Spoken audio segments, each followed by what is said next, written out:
This is Dropped on Soccer's morning show. Soccer Down here on the SDH Network. I guess TMS, the morning show. John here, you there. Tuesday Thoughts today is kind of going to be like Wall Pass Wednesday, except a day early, because tomorrow, being as stacked as it is, it will have its own Wall Passian Wednesday elements. Morning, Alex. And since we have the possibility of Tyler Pilgrim, as always, at 9:15. Busiest man in the Northeast, Dylan Butler at 10 o'clock. And then Marion Crowder joining us at 10:30 to talk about what happened in USL Super League, since she was there at the first match for Peacock. And we're going to have Marion on to talk Super League, and discuss SEC soccer with her. Show's going to be kind of stacked. So what I'm kind of doing today is I'm making a daily allowance, and I'm widening the berth of Wall Pass Wednesday to include Tuesday Thoughts. There is a lot of stuff to get into. There's obviously opening kickoff, and there's a couple of things to get in there. One involves stupidity down here, and one involves something that I don't know how many of us could actually pull off, but a professional athlete can, and we saw it yesterday. There's some stuff going on with our friends at 777. There's all the transfers going on in Europe. There's all the transfer talk. There's a possibility that Loudoun United might be shifting their home location. Another city's kind of kicking the tires on the idea of picking Loudoun United up and moving them from Segra and moving them into town. We'll get into that. There's also some news from Atlanta United that will be the lead coming out of opening kickoff. And there's some stuff that I wanted to get into this morning involving MLS Next Pro. And one of the rules that is in MLS Next Pro that is also in Major League Soccer that has a flaw. And the flaw itself was exposed on the broadcast that we had on the network this past weekend involving Atlanta United 2 and Messi and Friends 2. And we'll get into that. And I will play the sequence and explain the flaw, and we'll see how you guys feel about the flaw. The rule itself obviously is fine, but there's a flaw or a loophole or whatever you want to call it. I guess we can call it a loophole considering we're in convention season this week.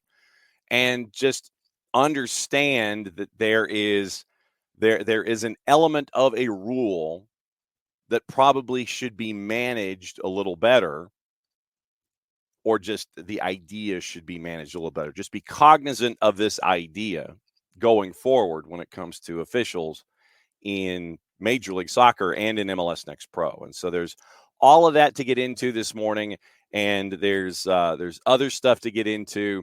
And it was interesting, Alex, because you've tuned in so early. There is a Luke Edwards column at the Telegraph. Title or byline: Popularity is fragile at Newcastle, and the pressure is on dancing Darren Eales to deliver.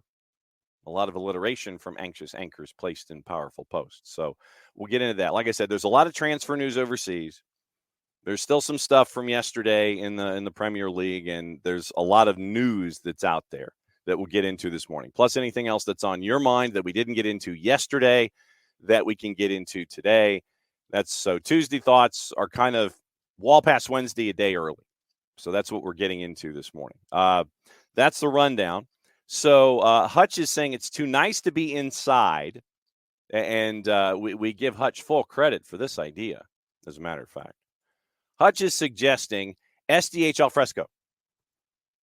Nothing wrong with that.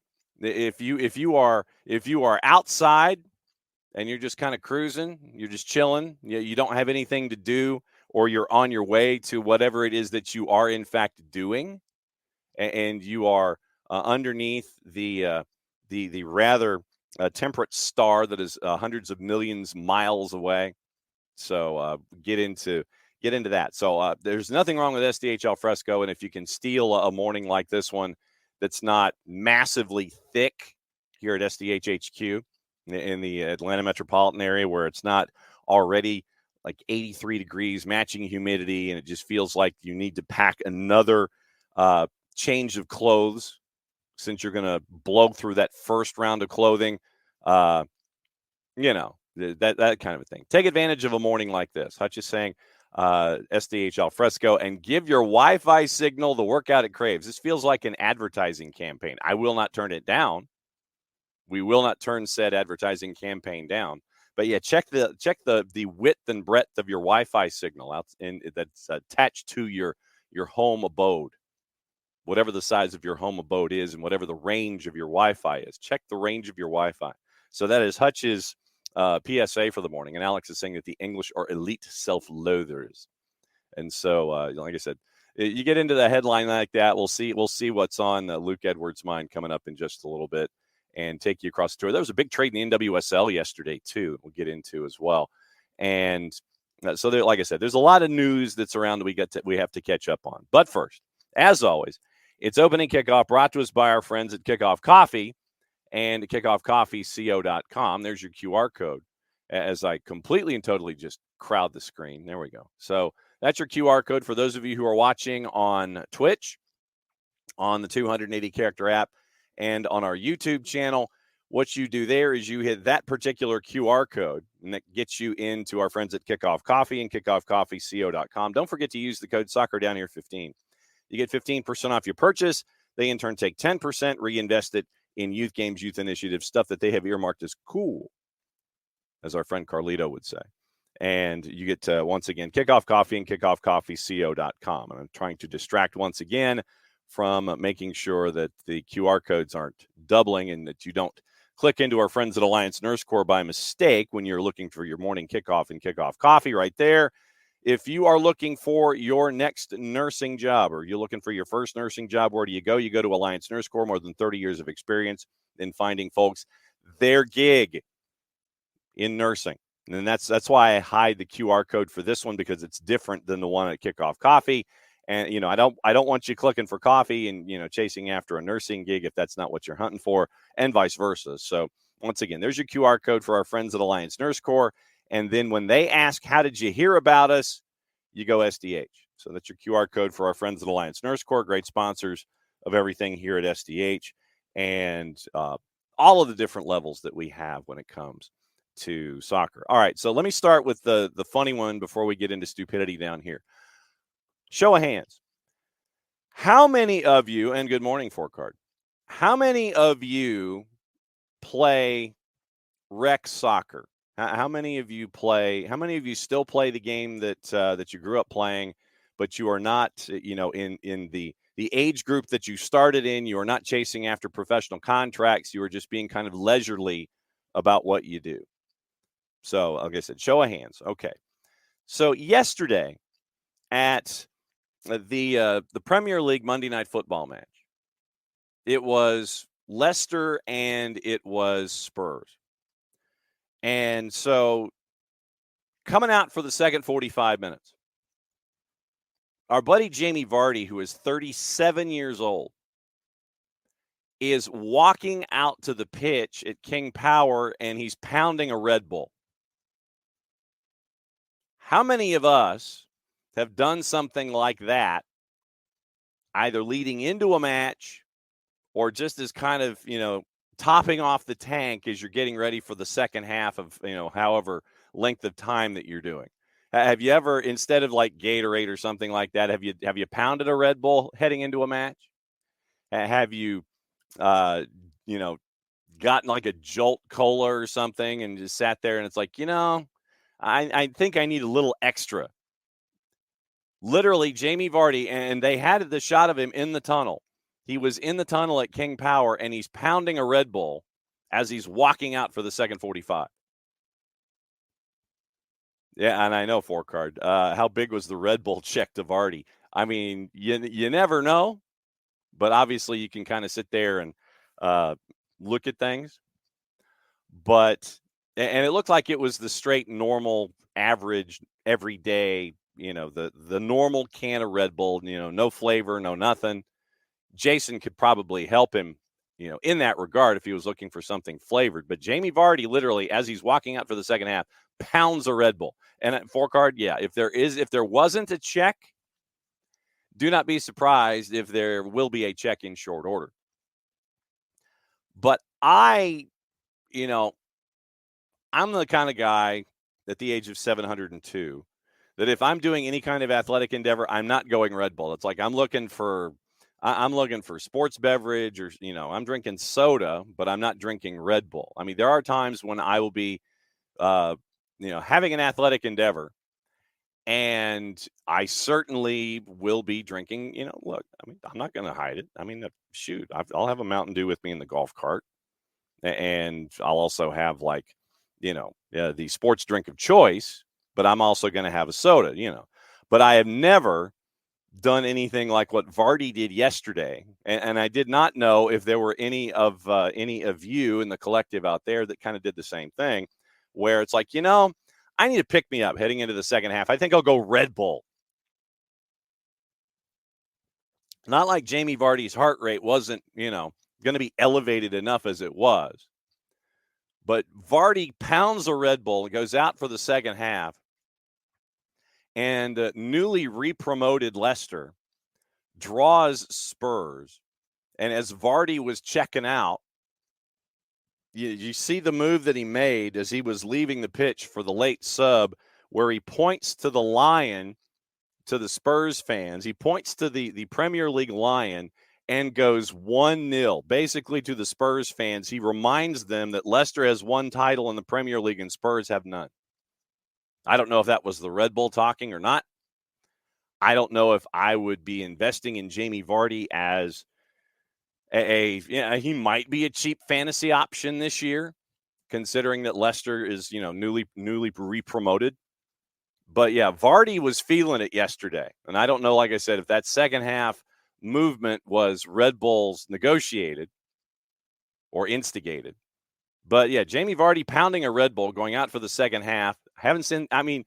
Literally, you go into the lower divisions, you might see, and maybe in the 1970s, you might see guys, taking a drag, sit there, and then throw it into the ground or whatever. But yeah, Jamie Vardy pounding a Red Bull yesterday. That was a unique experience, to say the very least. And then the swagger that Jamie Vardy had as he was pointing at the lion as he was getting subbed out, and he goes 1-0 to the Spurs fans. So it was a 1-1 draw. Good result for it was a good result for our friends at Leicester City yesterday, as they were back in the Premier League after an absence. But no, it was intriguing to say the very least. And like I said, I was asking just on premise what the deal is involving something like that. So yeah, like I said, I didn't know if anybody was all wired up to do those kinds of things or not. So that's why I was asking. And so we go from that moment to a round of stupidity down here. And we're still on opening kickoff. So this is opening kickoff B, and this was something that stuck in my craw from the weekend that I didn't get to address yesterday because I forgot to write it down. We always look at football in other countries, and we always have concerns. And there was something that really rubbed me the wrong way. I'm sorry. After action that happened on the weekend, and this one was in women's football, and it was in Scotland. And I'll read you the copy from our friends at PA Media. Partick Thistle have given a positive update on the health of Courtney Stewart following her 3-hour wait for an ambulance after suffering a head injury in a game against Rangers. Stewart was hurt in a collision with Laura Rafferty of Rangers after 10 minutes of her side's 4-0 defeat in the Scottish Women's Premier League at Broadwood Stadium. An update from Partick read, quote, After suffering a head injury 10 minutes into the game against Rangers, Courtney was taken by ambulance at just after 5 p.m. to the hospital. Courtney's still in hospital, but this is yesterday, but is awake, alert, talking, and CT scans and x-rays have been clear. And there's a picture of her on social media with, she's in hospital, holding up her jersey. She has a smile on her face, etc. Thistle thanked their physio, Alana McPherson, Rangers medical team and St. John's First Aiders for their excellent response and wished a speedy recovery to Rafferty, who also went off following the clash of heads. Midfielder Stewart added on social media that she was beyond grateful for all the messages of love and support while thanking the medical staff. She also wrote, like Mario Balotelli once said, "Why always me?" Partick head coach Brian Graham called for change, and this is what I was getting to. Following the lengthy wait for his player to get to hospital after the incident. Quote, "You fear the worst as soon as you see it happening, but you've got to give credit to our medical staff, the Rangers medical staff, and the first aider because they really looked after her." Graham, who is also the men's team captain, said in a club video, quote, "But she's still waiting on an ambulance as we speak right now, and I think something's got to change on that front." And literally, this is after the match he's saying this. "I just don't think we get that in the men's game. Obviously, it comes down to finance. Everybody's trying to keep her awake because she keeps trying to fall asleep from a medical point of view. We're just trying to keep her awake while we wait on an ambulance to get her to hospital and get her really checked over. We just hope she's okay." The ambulance service, the Scottish ambulance service, is sorry over the wait. They apologized for the delay and for any distress caused. Literally, that's what happened. They apologized for the delay and for any distress caused as Stewart waited 3 hours for an ambulance following the head injury she sustained against Rangers. She was taken just after 5 o'clock local time, 3 hours after the initial injury. Scottish Ambulance Service said in a statement, "Unfortunately, at the time of the call, we were experiencing pressure on our services due to high demand and protracted turnaround times at hospitals. A clinical advisor kept in regular contact with the patient, and we hope she's recovering well." Shortly after 10 o'clock p.m. local time, they posted the messages on social media. Player returned home and wrote on social, "Beyond grateful for all the messages of love and support," while thanking medical staff. After the match, once again, coach went on BBC Scotland, said, "I just don't think we get that weight in the men's game. League rules do not compel," this is from the BBC, "league rules do not compel clubs to have an ambulance at games in Scotland. Instead, the home club must make sure there is a qualified medical practitioner available. The hosts also have to provide a minimum of 2 stretchers and 4 trained stretcher bearers." There's a CONCACAF joke in there somewhere, but I'll hold back on it till the end. Last season, former Spartans manager Debbie McCulloch called for a review of the medical provision at SWPL games after Becky Galbraith received on-pitch treatment for 27 minutes before being taken to hospital with a neck injury. Graham added, "I don't know what we can change. Obviously, it comes down to finance." And back in November of 23, the incident that we're talking about, once again, if we're going to do things right, this was the quote at the time from McCullough, "We need to ultimately make sure everyone is safe or as safe as we can potentially make it. We are asking for an urgent review of medical procedures at SWPL games. It's a bit hit or miss right now." And then the SWPL, once again, back in 2023, back in November of that year with that incident, said it's the responsibility of each club to ensure a qualified medical practitioner and a chartered physiotherapist or equivalent is present. And that's the way things are right now in that particular league.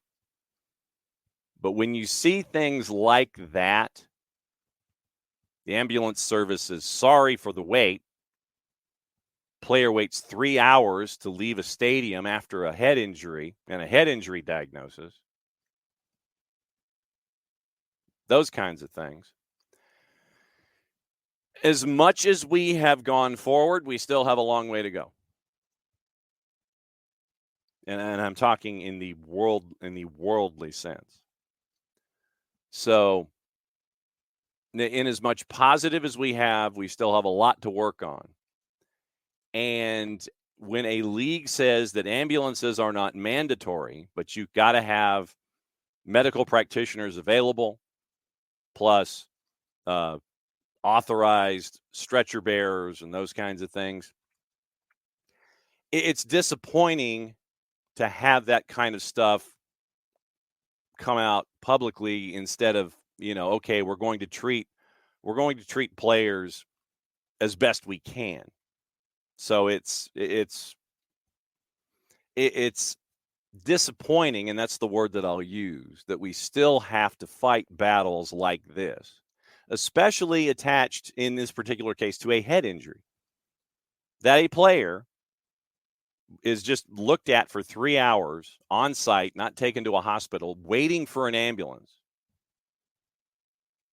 Thankfully, the player seems to be okay.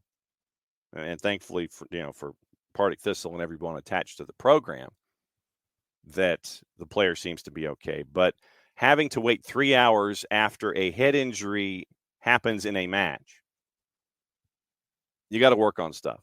And so after what happened in November of 2023, when you look for a review, and as I look at the calendar on my desktop that says 8/20/24, and there was no notification or mention or anything of the end of a review in the SWPL, and you have a moment like what happened on the weekend, it seems like, this is the push in the back.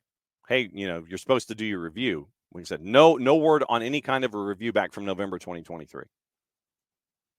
But you get a push in the back in August of 2024, and hopefully we'll see what the review says.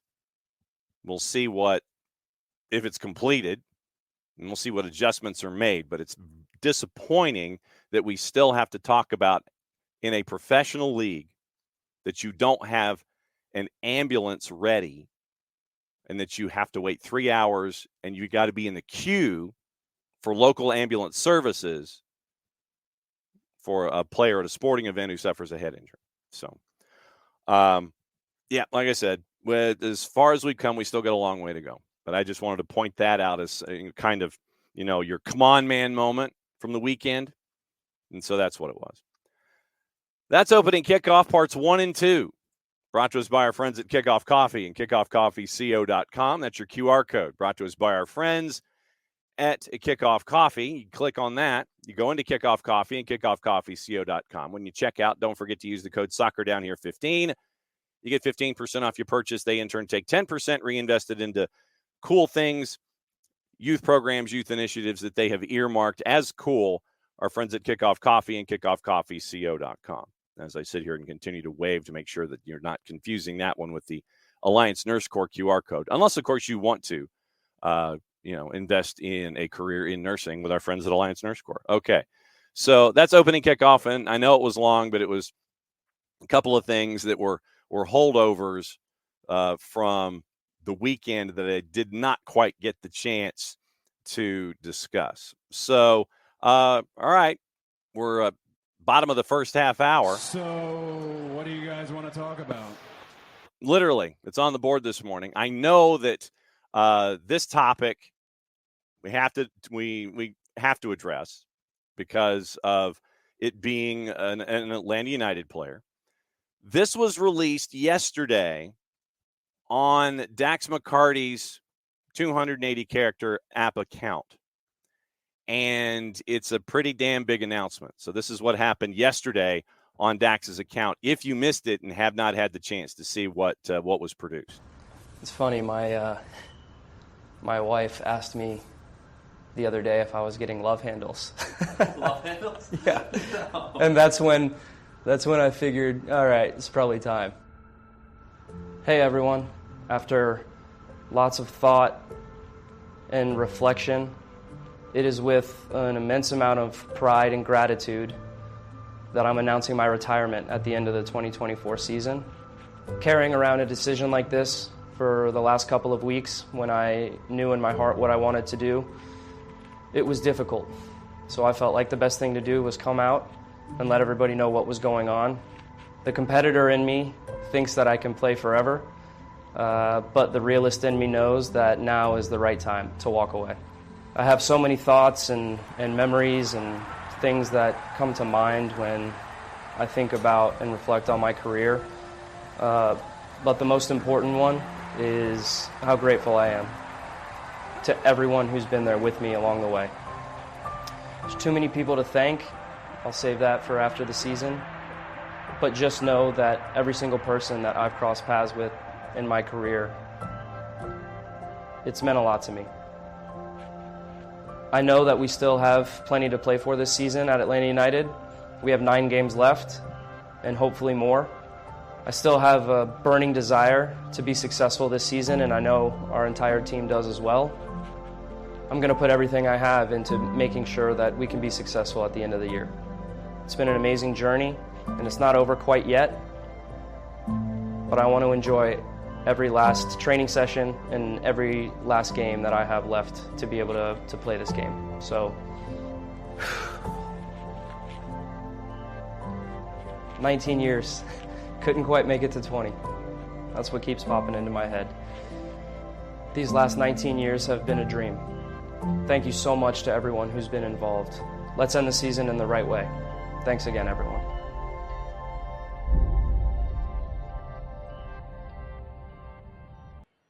Michael Dax McCarty, born April 30, 1987. Winter Park, Florida, Winter Park High School. Played college soccer at North Carolina. 45 matches, 4 goals, 11 assists. All ACC first team in 2005. Left after his sophomore year at North Carolina. Drafted first in the first round, 6th overall to Dallas. 93 appearances for FC Dallas, 5 goals. 2006 to 2010. Cup of coffee in D.C. at D.C. United. McCarty was selected by Portland as their first pick in the 2010 expansion draft. Flipped with AM to D.C. United for Rodney Wallace and a number 4th round pick in the 2011 Super Draft. Ben Olsen, then the interim coach, made McCarty a priority signing due to the similarities between Dax and his own style of play. Didn't perform up to Olsen's expectations as a converted attacking midfielder, traded after 13 matches to Red Bulls middle of the year. Traded for Dwayne De Rosario, nicknamed the Ginger Ninja. Breakout season in 2012. 169 appearances for Red Bulls, 14 goals along the way through 2016. Regarded as the most underrated player in the league in 2012 because there were dudes named Thierry Henry and Tim Cahill that were there. Named captain in 2015 by Jesse Marsh. 2016 preseason, signed a new multi-year deal. Named alongside Driver, a.k.a. Darlington Nagbe, as ESPN's most underrated player, even after he got All-Star recognition. Forced out of play for a month after fracturing a tibia, July 31st. Returned to the field September 3rd after being eliminated from the playoffs. 198 matches for the club's all-time appearance leader. Traded to the Chicago Fire in January 2017 in exchange for $400,000 of AM. Move being announced just days after he was married and attending his first U.S. national team camp in years.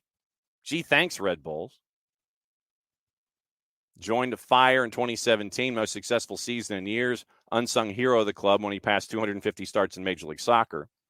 Traded to Nashville in November 2019 for $50,000 in 2020 AM, $50,000 more in GAM. Get this, $50,000 in 2020 GAM, $50,000 in 2020 TAM, and a second-round pick in the 21 Super Draft. So then Dax plays 105 matches, plays 86 matches with Chicago with 1 goal. 105 matches for Nashville with 2 goals. And then we talked about the contract negotiation, which really didn't apparently seem to be one, with Dax in Nashville. Signed with Atlanta United January 9th of 2024 as a free agent.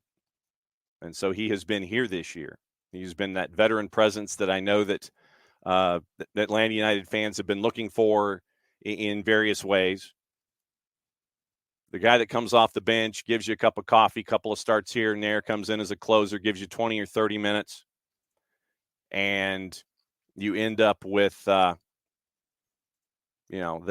someone who is 37 years old. 19 seasons, 37 years old. And this season, you look at you look at the match log that we have with Dax McCarty this year. First couple of matches, didn't play in the regular season. Then he gets a start against Toronto. Then in the regular season, once again, string of matches where he only plays and comes in off the bench. And then Open Cup in May is when business picked up. Open Cup starts, comes in, plays 45 4 days later. Third match in a week, played 74 in the 1-0 loss to Cincinnati. Then came in as a sub, then played the full 120 minutes against Charleston Battery in the win there in Open Cup. Then mercifully got a day off in the 1-0 loss to LAFC 4 days later. Started 4 matches in a row. Then got to be a substitute for a couple. Came in and started again. Another couple of subs, started again. And then his last 3, the Leagues Cup matches, comes in as a sub. And that's where we are with Dax McCarty in the 2024 season. 15 matches, 8 starts, 729 minutes. Passing efficiency at 86.5%. Fouls suffered 9-8. Once again, 8 shots so far this season. Total scoring attempts, 8 total scoring attempts this season. He's been that veteran presence. I will say this, as a member of the media that has covered Dax this season, his candor is a welcome change than from what you get with most athletes these days, and I'm talking all sports, where instead of getting the canned soundbite, Dax tells you what he thinks. And it's been refreshing to have that kind of honesty when it comes to post-match sound, and to have that kind of an individual who, is a team captain and has the team captain aura about him, that he demands the most from those around him. And he will tell you what he thinks about what's going on around him. It has been obviously a disappointment on multiple fronts with what Dax McCarty came to Atlanta to hopefully experience. But he, recognizes there's 9 games left, as he said in the announcement. Hopefully more. 19 seasons in Major League Soccer. That is an amazing number in any league. And with what he has accomplished in Major League Soccer, I think it's safe to say that when there's consideration for all of those postseason halls of fame, or whatever you want to call it, it'll be there. When he crossed 400 MLS starts, it was admitted back in April of last year. So a year and a half ago, when he crossed 400, that retirement had crossed his mind. Joins Kyle Beckerman and Chad Marshall at the time, 9 days before his 36th birthday. There's a lot of pride in the fact that I've been able to do it as long as I have. The thing that always sticks out to me is I always wanted to try and earn the trust and respect of my teammates and coaches before all else. That was the thing that meant more to me than anything. won the Supporters Shield with Red Bulls in 2013, and was captain for the first 3 seasons in Nashville. At the time when Walker Zimmerman took the armband in Nashville, he said, I've never needed the captain's armband to try to just be myself and try to be a good teammate, try to be a good leader. Where I'm at in my career, once again, this was last season with Nashville, I'm not playing 90 minutes every single game, even though I stupidly think I can still. But that's the aside. That's the athlete in all of us, that we think that we can do things longer on the clock than the body will let us. Dak says we all know that's not the case. I think Walker's the perfect guy to take it away from me. Admitted he's considered retirement recent seasons, wasn't ready to call it quits like last April. He says, it's crossed my mind. Over 35,000 regular season minutes. Thought about a lot of different options. I love the game. I want to stay involved in the game no matter what I do. If I keep playing for another year or 2 years, or if I retire at the end of last season, I still want to be involved in this game. It's crossed my mind for sure. Desperately wanted to win a title in Nashville. Wanted to do it for Nashville, the city, before he hung up his boots. Still a big motivator for him. And that was a Ben Wright article from a year and a half ago. So that's what Atlanta has with Dax McCarty, as he is he's going to wind it up at the end of this season. But because of the podcast that he has, because of his candor and honesty in sound bites with media, do not be surprised. Do not be surprised if there is a talking head analyst future for Dax McCarty in some manner, way, shape, or form after this season. And I think that in the vein of what we've seen with the athletes that are on TV today, I think Dax would slide right into that kind of a role. I think that you put Dax in a studio, you put him in a studio setting, and you let him wind it up and talk about what's going on. Then I think that the candor and the honesty, I think, will once again be a place where it can shine. But Dax has 9 matches left, regular season with Atlanta United, announcing yesterday that he's going to hang up his boots after this season with Atlanta United. But yeah, that was the news from yesterday. And you know that Dax McCarty is going to give you 100% in his 19th season at the age of 37. But yeah, the love handles comment kind of got to me right off the top. And when your wife says, you get love handles? That really yeah. And okay, story time with John. I am kind of fighting those same battles right now.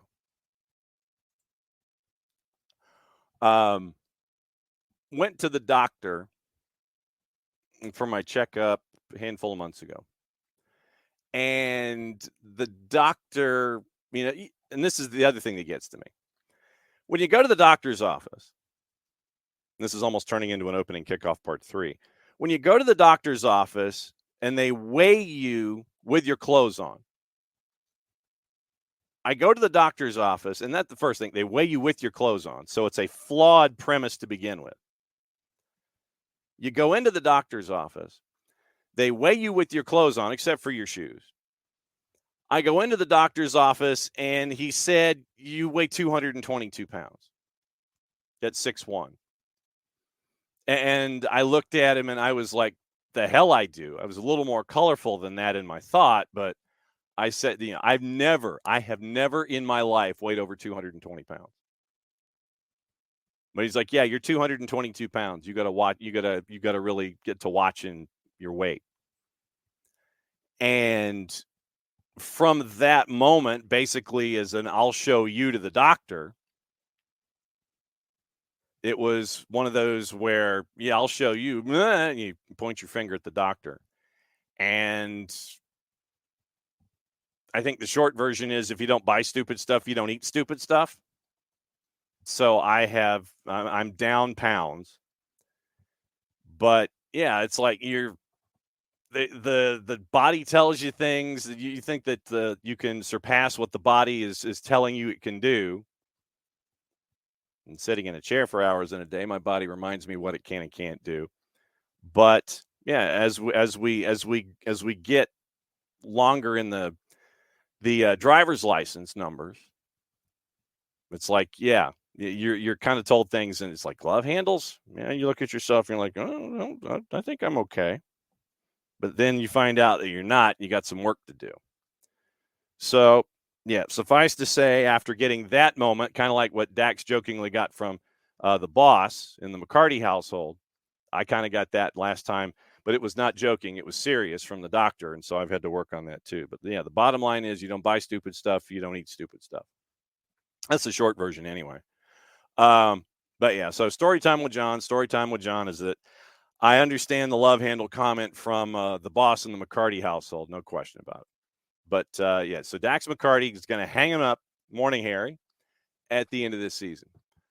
So now it's up to what we see with Atlanta United as we get closer and closer to the matchup against LAG this weekend, and it's going to be a difficult one. Let me get into the juice boxes just so you have an early thought on what it's looking like for Atlanta United on the road. And it with the Killer Peas, as Keith Costigan has referred to them, Paintsel, Peck, and Pooge, it is going to be a tall order first match back for Atlanta United. We talked about it with Abe Gordon yesterday. You know, this one's going to be a tall order out west. You got to make hay at home, and you got to steal some points on the road, like the Charlotte matchup that follows. Okay, it's not too bad. Galaxy are a minus 139 right now. Atlanta United pushing plus 300 to win outright. Your draw's a plus 333. But I would have initially thought that Galaxy number would have been a little bigger.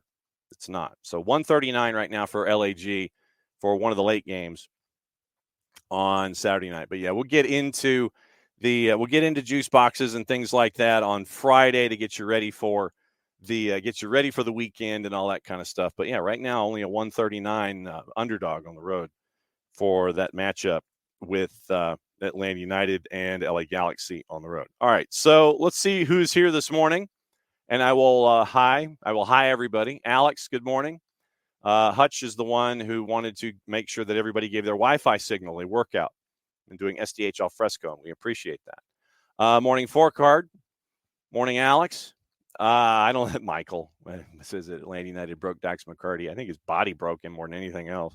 As he said, it's like, you know, when you're 37 and it's like, yeah, I can do that. And the body's like, hold on there, partner. And so you had one of those. I think it's been one of those kind of seasons for Dax where the body's a little slower to turn over the engine and things like that. But at 37, man, hell of a run. Yeah. So Will was forcing me to make sure that I got my Cody Rhodes drop in this morning. Morning, Will. Morning, Wiley. Morning, Four Card. Will says, I cringe that players are mostly younger than me now. I remember when athletes were my parents' age. Now very few goos are older than me. And I mean, Brad's what? I mean, Brad is 38, 39. As I sit here and look in the Wikipedias quickly and then find out just how old Brad is. But born September 9, 1984. So in September, Bradley Edwin Gazan is going to turn the big 4-0. And I mean, he's had a bit of a resurgence after the Achilles and the knee. But 40, 6 feet 4 inches tall, Bradley Edwin Gazan on September the 9th is going to turn 40. That's crazy when you think about it. Yeah, Michael says most coaches are younger than he is. And good morning, Harry. So yeah, that was probably the biggest piece of news yesterday involving Atlanta United and involving Major League Soccer, as folks are kind of dancing back and trying to get everybody back into the frame of mind of getting into the regular season and the regular season sprint now that Leagues Cup is working its way to a conclusion. And speaking of Leagues Cup, obviously, since you're down to the Final Four, you've got the matchups this weekend, right, this week. And then you end up with the matchups on the weekend, which has already caused the postponement of Vancouver and LAFC this weekend. So that one's going to get pushed down the road. And it's going to be tomorrow night, your doubleheader, Columbus and Philly, which will be an interesting contrast. No Jose Martinez for Philadelphia, as he has already headed to Corinthians to get to the next stage of his career. And then LAFC and Colorado. And we talked about Colorado yesterday and the faith that has been given to Chris Armas. Hadn't really been given a budget, but he's been given faith and a little bit of money. And right now you've got Colorado at LAFC is your late game. Philadelphia at Columbus is the early game. And that's what it's going to look like. And Philadelphia, according to Rich yesterday, would host either match, either the final or the third place game. So Chester will be very, very busy on the weekend. Finals and the third place match, both are going to be on the 25th. So that's what you're staring at Leagues Cup. Leagues Cup coming to its conclusion. And the ratings for, I mean, we know about the attendance figures and the ratings themselves for what have been divulged for the tournament. FS1, the ratings there, not good.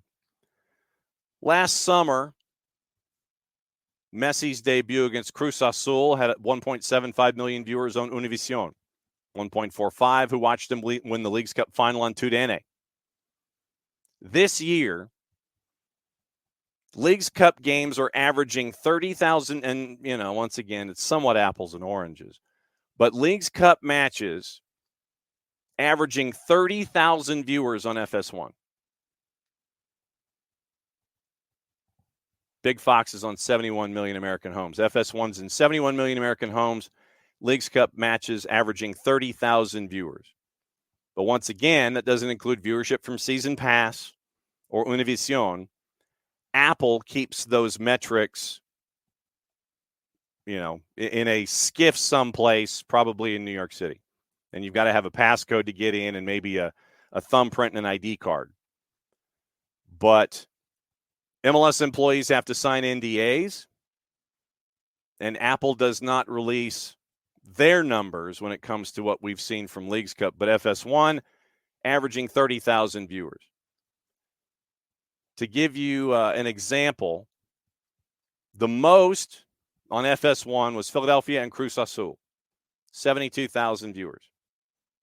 Then Pumas and Austin, 39. Leon and Portland, and this is thousands of viewers. Pumas and Austin, 39. Leon and Portland, 36. New England, Nashville, 35. LAFC, Austin, 31. Toluca, Chicago Fire, 29. Club America, Atlas, 28. Monterrey, Austin, 25. Seattle, Necaxa, 25. NYCFC, Querétaro, 24. Chivas, San Jose, 23. Tigres, Pachuca, 19. San Jose and Necaxa, 14,000. Last season, you had 6 matches on FS1 in the summer of 2023 that had 6 figures. 173,000, Club America and all caps. 148 for Puebla, Chicago Fire. 142 for Monterrey, Seattle. 121 for Monterrey and Portland. 119 for Chicago and Club America. 101 for New England Querétaro. Last season, Leagues Cup on FS1 averaged just below 150,000 viewers. I know a lot of folks are looking at the injury of Lionel Messi. I think he's now 12 straight without an appearance because of his injury. That as a reason not to watch Leagues Cup. But not every Inter-Miami match, I don't think, in 2023, it's like that was not the exclusive match that was shown, as evidenced by the numbers we were just talking about. There was a variety of teams that were on FS1 last year. And strangely enough, those 6 matches that we just talked about, the ones that were over 6 figures, none of them included Inter Miami as a top 6 viewing on FS1. But a lot of folks are pointing at Lionel Messi's injury and other things. Is there an overdose of soccer with the Copa America and the Euro and all of these things? Has Leagues Cup gone just, down the wayside because of all the other stuff that people are watching? So you're looking at, you really don't have any rivals unless it's Liga MX versus Liga MX, and then maybe you're watching a rivalry match that comes through with Major League Soccer. And then you have the timing of the matches themselves that is being looked at. The Copa America, Euros, all these kinds of things. Folks are sitting there and trying to figure out why Leagues Cup is not being watched. But the numbers on FS1 way down in average. Looks like they're down about 2/3 this season on FS1 compared to the way things were last year. So once again, you got to keep an eye on that as we continue to go forward. A lot of other things to talk about this morning, like I said, now that we're kind of at the halfway point. Stuff going on in Virginia/Maryland about Loudoun possibly moving. We got a 777 update. I'll take the European stuff and the transfer stuff and I'll push it to the side because there's still one thing that I wanted to talk about when it comes to domestic. Michael says with the schedule chaos Leagues Cup causes, ultra low attendance, no TV viewers, someone please pull the plug on the patient. It is a television series. Kind of like if you think about it, like what Apple TV does and like I said, Apple TV, once again, they don't disclose numbers. It's probably more subscriber based and trying to draw in subscribers, that kind of a thing. FS1 has to put the numbers out there.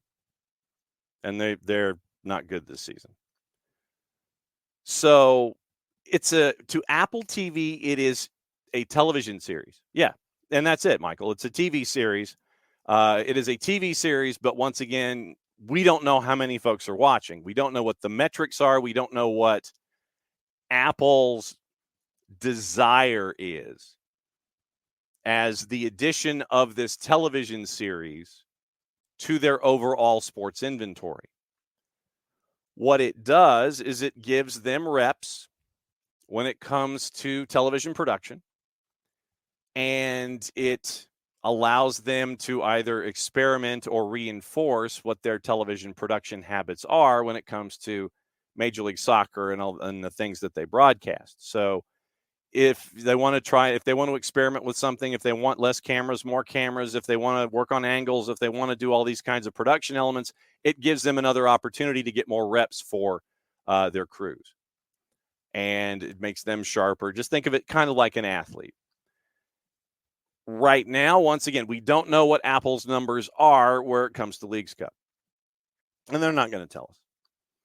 Short of the Catherine Zeta-Jones scene in the movie where she's trying to steal the diamond, and she comes in through all the infrared, and she comes in and parachutes in, and she's got the guy wires attached to her and everything, and she goes right to just above the floor before she wants to try and steal whatever it is she's trying to steal. Short of having someone like that go into a room and find out where this television agreement is involving Apple TV and Major League Soccer, and having Catherine Zeta-Jones parachute in, try and find it and look at it and take pictures and get out, or Tom Cruise and being Ethan Hunt in Mission Impossible.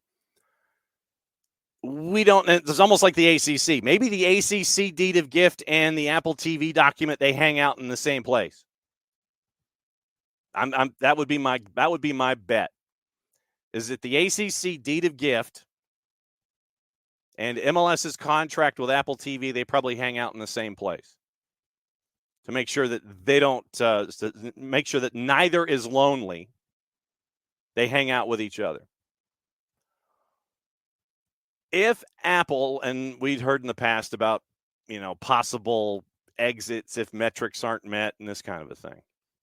Right now, Apple is kicking the tires on television series. Michael says, I hope Apple viewership is the same and that you don't get a season 3.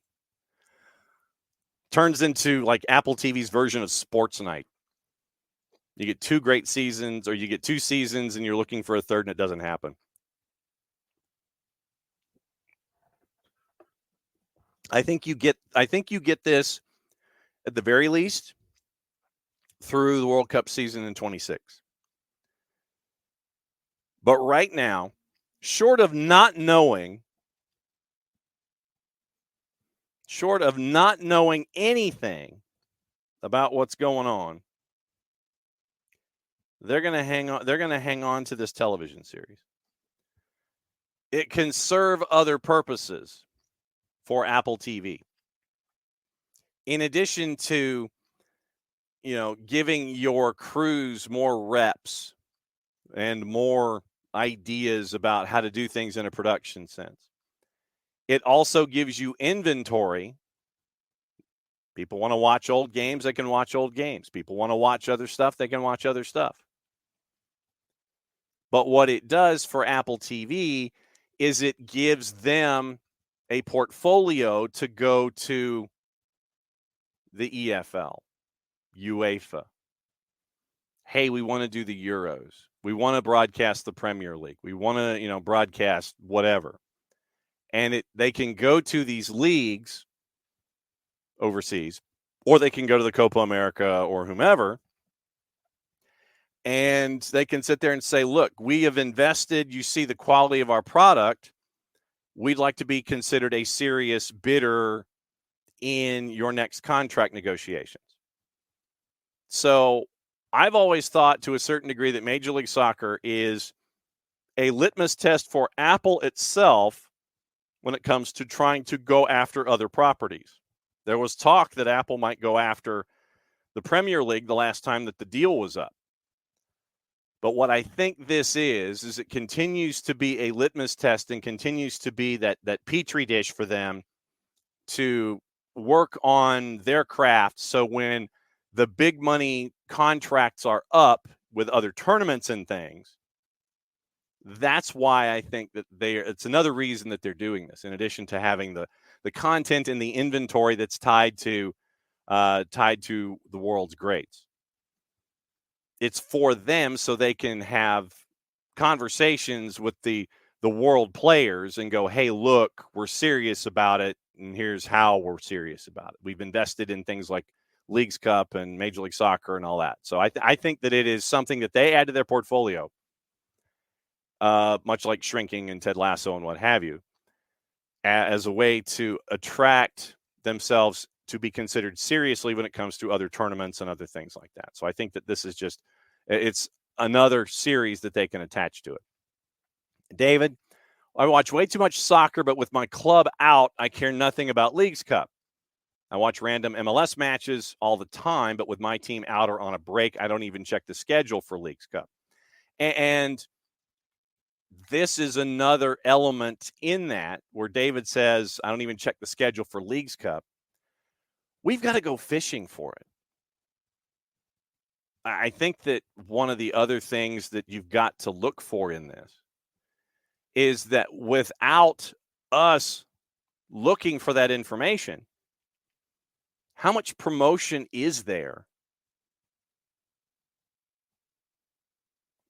How much promotion actually is there for Leagues Cup? I haven't seen a whole lot of outside, traditional over-the-air television stuff. I haven't seen a whole lot of it. And I think that isn't helping tell the story either. I haven't, I literally have not seen, I haven't seen a whole lot of outside promotion. Yes, it's on social media, and I know you're trying to attract younger viewers and such. But I haven't seen a whole lot of over-the-air promotion about Leagues Cup. And if I were Major League Soccer and or Leagues Cup, the major domos of Leagues Cup and Liga MX, I would be somewhat, I'd be like raising my hand in class and going, where's the where's the promotion? And I think that outside of social media, like I said, outside of social media, I'm not seeing a whole lot of it. Haven't seen a whole lot of it this tournament. Maybe it's because I'm not watching Big FOX or FS1 enough. But I just haven't seen a whole lot of outside promotion about it. Yeah, I mean, I look on my 280 character app timeline, and it just is, it's there in various pieces, but it's not out there in the public purview. It's not, they're not bombarding us with the idea, hey, we're in the Leagues Cup semifinals. Leagues Cup semifinals are tomorrow. You might see that on the 280 character app, but you're not seeing it. You're not seeing any kind of independent advertising on over-the-air television. And I think that doesn't help you. So if you're trying to build your product, it's build your product other than social media. You might have to spend a little more money in the over-the-air aspect of it to help that along. But yeah, I mean, short of us looking for it, you really got to look for it. Michael, for this season ticket holder, not giving the club or league any additional money for Leagues Cup based on the second game this year. Most other season ticket holders have already made the same choice. And Michael says Lasso and Shrinking are so much better series. Absolutely true. And for Alex, the format is the problem where Leagues Cup is concerned. The break for teams that don't progress is terrible. It totally kills season's momentum. Yeah, I mean, the rest of us are, if you do not have a team, if you have a team that exited in the group stage, and let's go back and see who exited in the group stage. Fortunately, for us, there's plenty to talk about, and we talk about it every morning. So, all right, so let's see.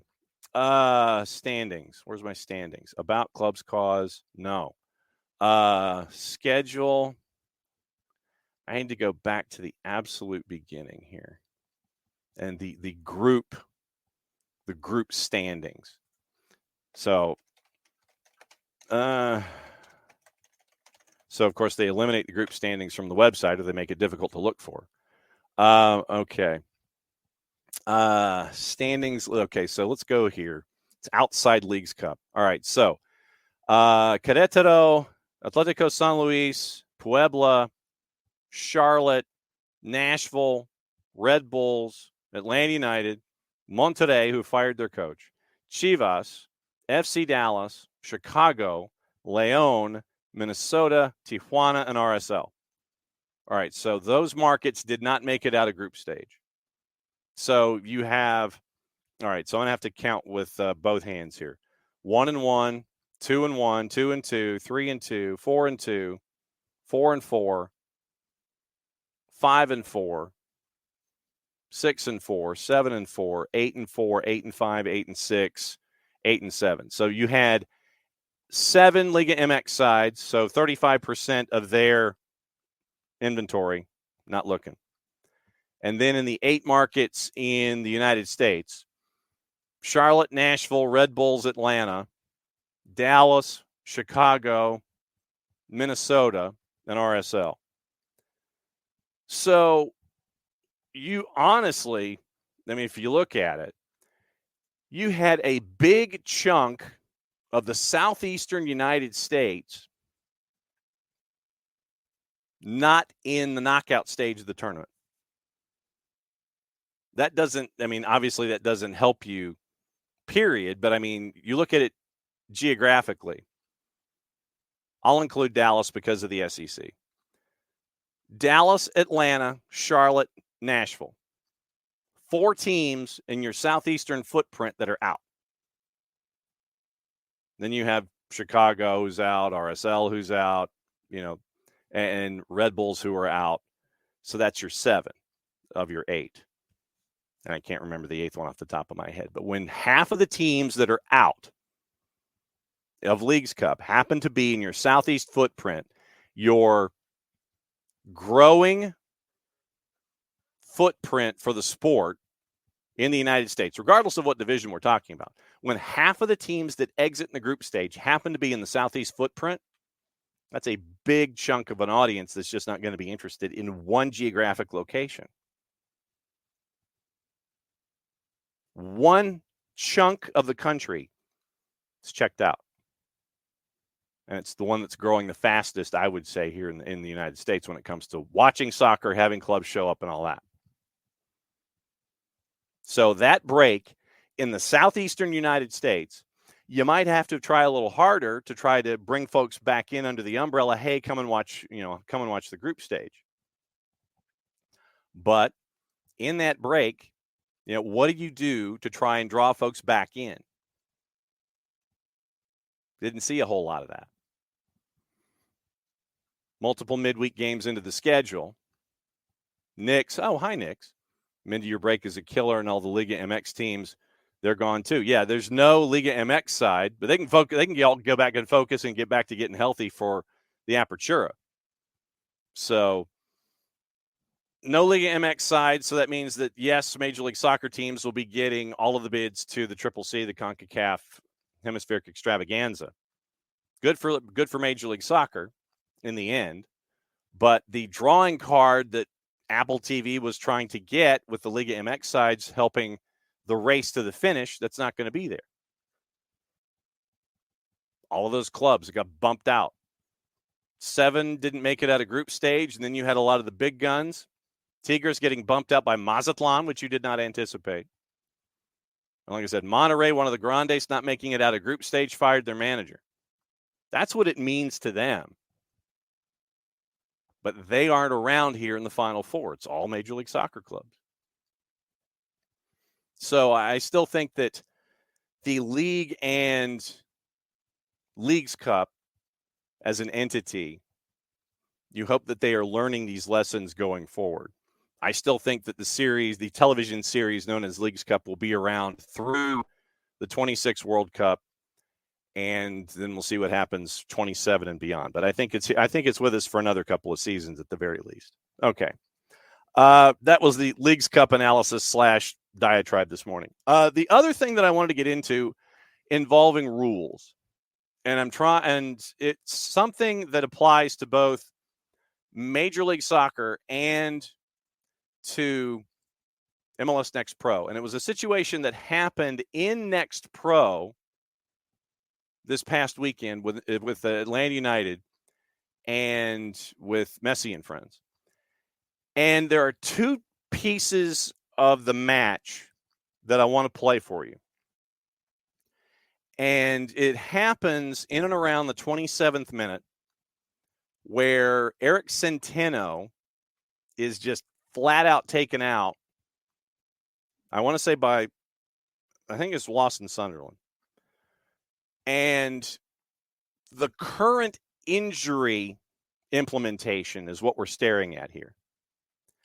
And the concern that should be had over this rule going forward. So it was something that came up that you kind of have to sit there and you've got to bookmark it and go, okay, you got to keep an eye on this and make sure that you have officials that can navigate these instances properly. So here are the 2 pieces, and it's the 2 segments that I'm going to play from the match from this past weekend.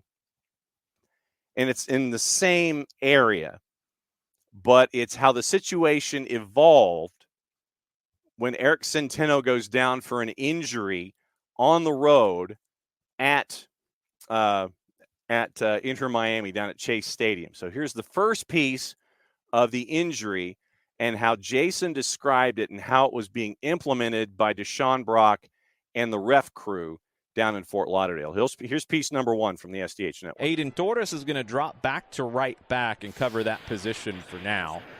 Hibbert will pick up the drop ball and walk around as long as the referee will allow him to waste time, because it appears that Eric Centeno is going to have to wait to come back in according to the rules that are in place in MLS Next Pro and in MLS. And I like the rule, by the way. Hibbert punts it low through the middle. That was an interesting ball. Carlton finds it over to the right to Gallardo. It's a worm burner from Hibbert. Carlton spins to the left, gets it back from Gallardo, dribbles forward, tries to lay it off for Tamimi, did not connect. Miami will try to break up the right side. He and Frey. Yeah, no Centeno. Up the right side now. Here comes Miami. Squared into the middle to Morales. Morales tries to cut back around Armas. Armas wins the tackle, comes flying through, wins another tackle with Sunderland, and Miami is offside. The flag went up, and it will be a free kick for Atlanta. No, it won't. They're just going to continue playing. All right, so that's section number 1. Then, in and around that same time period, this is the extension of that play, of the play in the first half, as Atlanta United 2 is still trying to figure out, do they need to sub? Can they? How do they? Those kinds of things. And we'll go over the rule once again when the second piece of tape is done and kind of look at the flaw, or at least the concern that should be attached to this rule. Here's the second piece of tape, a little further in the game action, as Atlanta United 2 is still trying to rectify the situation of being a man down because of an injury that was sustained from a tackle by a rival player, for lack of a better word. But it wasn't a visiting team, but it was a home player going up against Eric Centeno. Here's the second piece of tape from the weekend. Foul counts up to, it's got to be 7 or 8 now on Miami. Here comes Atlanta, Caden Moore. Dominic Chonqui at midfield. Slips a pass through. That's a good ball. Noble Okello makes the run into space. He'll hit the brakes. Atlanta still playing shorthanded after Eric Centeno was tripped up with no attempt to play the ball by Ryan Carmichael and injured, and then has to sit out for the period of time according to the MLS Next Pro rules. Gotta love it, right? Caden Moore with a nutmeg after a ball forward by Kawasmi. Good grief, this game is insane. Actually, Centeno is sitting down, which is not good. So he might not be able to come back depending on whatever rules. Maybe the rules are being enforced properly. Ethan Dudley going to check in for Atlanta. Eric Centeno knocked out of the game on a play that did not result in a foul or a yellow card. Atlanta turns it over in the attacking half. This short bench for Atlanta United 2 is even shorter now as they have to go to the bench in the first half. Unbelievable. Miami now in the middle third, Sunderland. Here comes Miami over to the left now. Ferreira passes through. Morales fouled by Armas. Free kick Miami. And here comes Ethan Dudley. Atlanta back to 11 now. We'll see how they reshape as Dudley will go into the middle of the back line. Looks like Kawasmi will go to right back as Torres will step forward. Okay, so that was how it all came to pass, involving a tackle that did not result in either a foul or a card. And frankly, it should have been both. Then you end up with an injury out of that. And instead of it being an injury and trying to quickly substitute in, it seems to have been monitored as an injury. Well, a player down longer than the 15 seconds. We'll go over the rule in a second. Then, when it's obvious that Eric Centeno is sitting down, then substitutions coming in. Play was not stopped to allow for a substitution. And so Atlanta United 2 was down a man for quite some time because of a foul and an injury sustained from the foul, and not from just going down because you twisted an ankle or caused some of your own, you caused your own injury or something like that. So here's the rule as it was instituted by Major League Soccer at the time in MLS Next Pro. Off-field treatment rule will allow for play to resume quickly while providing medical professionals time to assess and treat players off the field of play. If a player is suspected to have an injury and is on the ground for longer than 15 seconds, a medical crew will come onto the field to evaluate the player and assist him off the field. Once the player is off the field, the player will be treated by the medical staff and be required to remain off the field for 3 minutes. There are specific exceptions to the 3-minute requirement, including potential head injury, cardiac issue, or other serious medical events. The new rule will also increase effective match time by reducing the likelihood of players embellishing injuries and the gamesmanship that leads to delays in matches. Allie Curtis at the time. Looking forward to a quote, "We are looking forward to implementing the off-field treatment rule as we believe it will positively impact our game in multiple ways. Not only will it allow our medical professionals to treat our athletes in a less pressurized, more controlled environment, but it will also address players or teams deliberately delaying the game in order to gain a competitive advantage. With less disruptions in play, fans watching will be able to enjoy more soccer and less stoppages," end quote. So that is what they were looking for, meaning MLS Next Pro and then subsequently Major League Soccer, when they implemented the off-field treatment rule. In this case, where Ryan Carmichael fouls Eric Centeno, and Centeno inside the 3 minutes, it is evident that he cannot continue. Atlanta United still had to play a man down, and were having to defend and reshape when it was clearly evident that it was not an embellishment and that it was a situation where Atlanta United 2 needed to substitute and apparently was not allowed to until the 3 minutes were up, as looking at the clock by the center referee. So my question is this, and it was a question that Jason brought up on the broadcast. What is to stop a team from just purposely fouling to create a man advantage? If you can determine where the center ref's gauge is when it comes to calling fouls, giving cards, etc. Let's say you're a physical team. And we all have physical teams in our minds that we go up against when you're talking about Atlanta United. So from that prism, through that prism, let's look at this for a second. Let's say that Brooks Lennon is fouled, or Pedro Amador is fouled, or whomever. I was thinking Centeno because he was at right back, and that's why the right back example came up. So what is to stop a team from purposely fouling, knowing that you're not going to get a card? Oh, and Nix, thank you, by the way. What is to stop a team from fouling if you know that if that player stays down long enough, stays down past the 15 seconds, they have to be gone for 3 minutes? What is to stop a team from purposely fouling to create a man advantage and to have it be something that they continue to do and do and do under the guideposts of the off-field replacement rule for Major League Soccer? Like I said, I brought that tape in this morning because of what happened to Atlanta United 2. Centeno had to be replaced. It was within the 3 minutes that it was obvious that Centeno had to be replaced because of injury, not because of embellishment or, longer than 15 seconds, of staying down for longer than 15 seconds. But what is to stop a team in Major League Soccer that happens to be physical, that knows where the line of the referee is, to continue to create man advantage, and create man advantage by doing hard fouls? Because if you're down longer than 15, you're out for 3.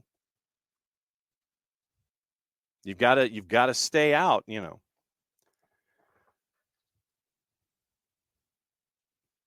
So, like I said, it's just something to put under your hat.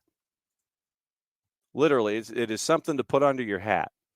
The implementation of any kind of the off-field treatment rule. Keep an eye on it. Like I said, I posted this situation just so everybody can be made aware of it. So you can sit there and keep an eye on it and go, oh, okay. But morning, David. David says that Jose Ramirez is, he left the league, not as much of a problem as before. David says, if there's no card, it's a solid plan. The card stops the rule, it stops the rule, David thinks. But if you have a club that is physical in nature and is more than happy to sit there and body check and slide tackle and create injuries and issues, I think the larger element to me in this is, while yes, the card is a part of it, I think that if you have center refs that can navigate the game and understand what's going on and have crews that can do the same. In the Centeno case, he was not going to continue. It was well within that 3 minutes where you sit there and you can look over and go, okay, he's not getting up. He's sitting down on the sidelines. Within the 3 minutes, then you should allow for at the next opportunity. And Atlanta United had to wait. And I think it was close to the end of the 3-minute window when they allowed Ethan Dudley in. So like I said, just something to keep an eye on. When you're looking at new rules that are supposed to accomplish certain things. But keep an eye out on the physical teams, especially as we get later in the year, perhaps as we get into the playoffs, for key moments where if they can understand, it's like, okay, maybe we can take the guy out and have him go down for longer than 15 seconds to create a man advantage. I would put it upon the crews as well to sit there and go, okay, this happened. He's injured. We'll wipe the 3 minutes out and go ahead and sub in. So I think that you've got to keep an eye on teams with physical players who find out where the line is with that center ref and the crew that they're navigating the match with. And then the crews themselves have to be cognizant of, they got to read the room. I think that pro has to be in a situation where they've got to read the room. And what was it that Dr. Joe said about the rules of soccer? What he would do is he would go to he'd give speeches and he would come with the rules of the game, and it would be this big book, a lot bigger than what I have for those watching on live. But he would have the rules of soccer, and it would be a book, and he would say, okay, do you see this book? What is it doing? This book it wasn't a hardbound copy of the rules of soccer, but his point was that, as he would wave the book in the air, he's like, what's with this book? It's flexible. It's a flexible copy of the rules of soccer. So I think that it behooves it makes sure it should reinforce to pro to read the room in these situations, and keep an eye out for those physical teams. Keep an eye out for those folks that want to try and assert a man advantage in this kind of an environment. So, like I said, that was an FYI this morning for Tuesday Thoughts. Just keep an eye out on physical teams, keep an eye out on crews, and see how many crews presented with these situations can read the room well enough to make sure that the flexibility of the rules of the game stay flexible and they're not completely and totally rigid. So, that's your PSA for the morning, I guess. Knicks. I think the teams will learn to keep the guy on the field until they get that sub up so they can sub him at the same time. And that is very well true, Knicks, but in this case with Centeno, you didn't know if he could continue. He was down. It was a hard foul by Carmichael. Should have been a card because it wasn't anywhere navigating possession of the ball inside right at the edge of the Atlanta United 18. Carmichael looked like he was taking out Centeno. He wasn't going for the ball. And it should have been at the very least a foul. Foul and a card. I would have said sure.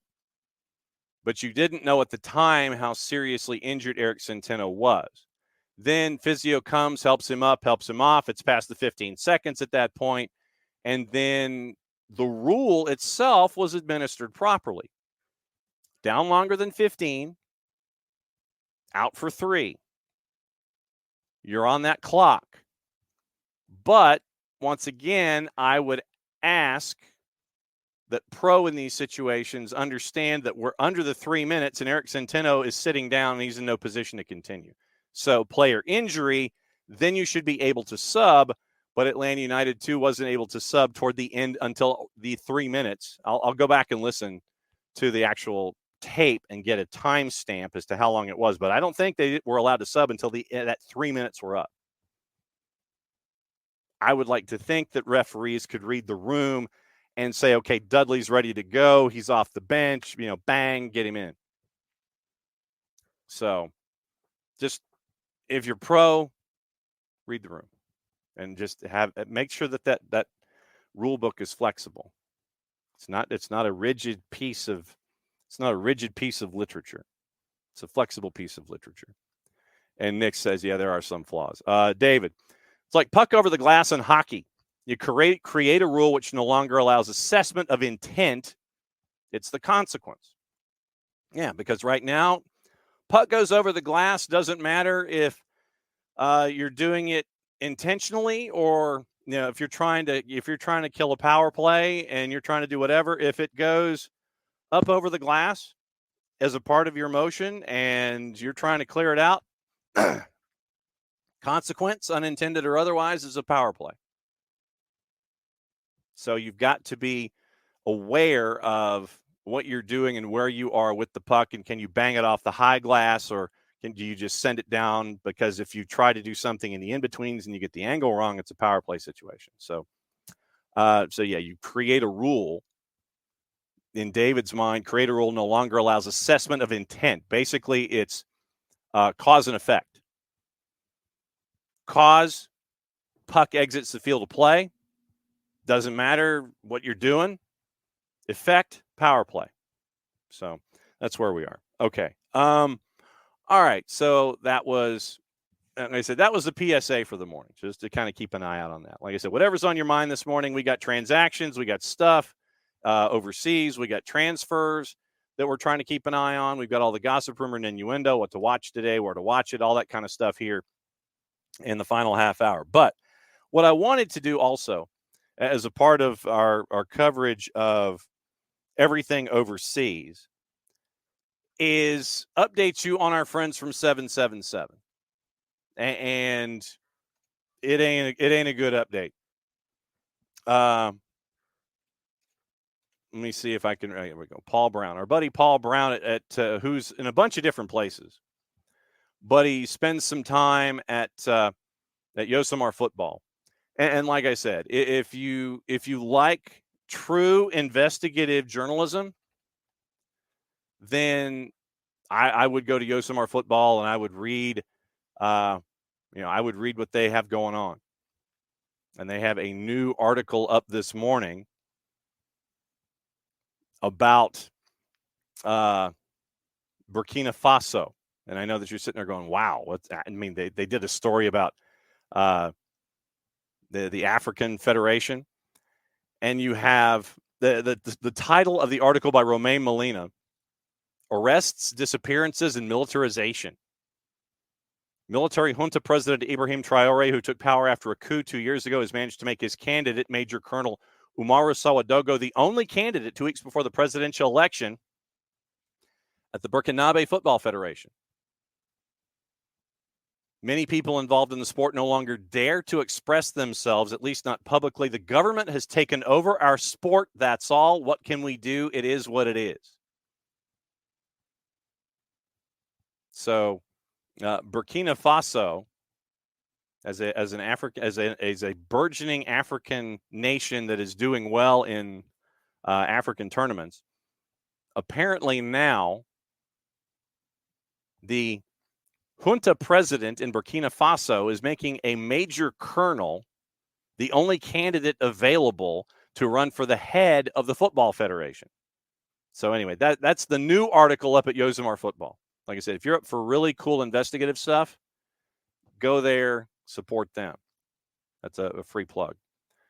But Paul Brown, who spends some time with our friends at Yosemar Football, yesterday came up and let us know about this. Several sources are telling Paul that 777 have been evicted from their Miami HQ. Landlord Brickell Holdings took legal action last month over unpaid rent of $144,000. And the 40-story office skyscraper is no longer listed on the company's website. Their Miami headquarters.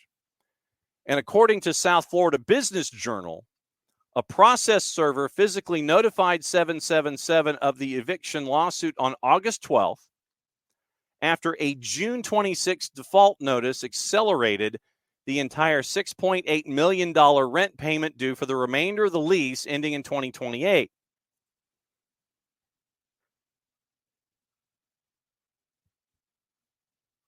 So that's what you're looking at from Ayman al-Shahawi and Biz Journal. So 777 looks like they have been evicted from a very prestigious 40-story skyscraper in Miami. And Paul was the one who had the article when 777 was trying to initially get into Everton and purchase Everton as a part of their multi-club football model. They didn't really exist until September of 21 when they acquired basically all the shares of Genoa for an estimated 150 million euro.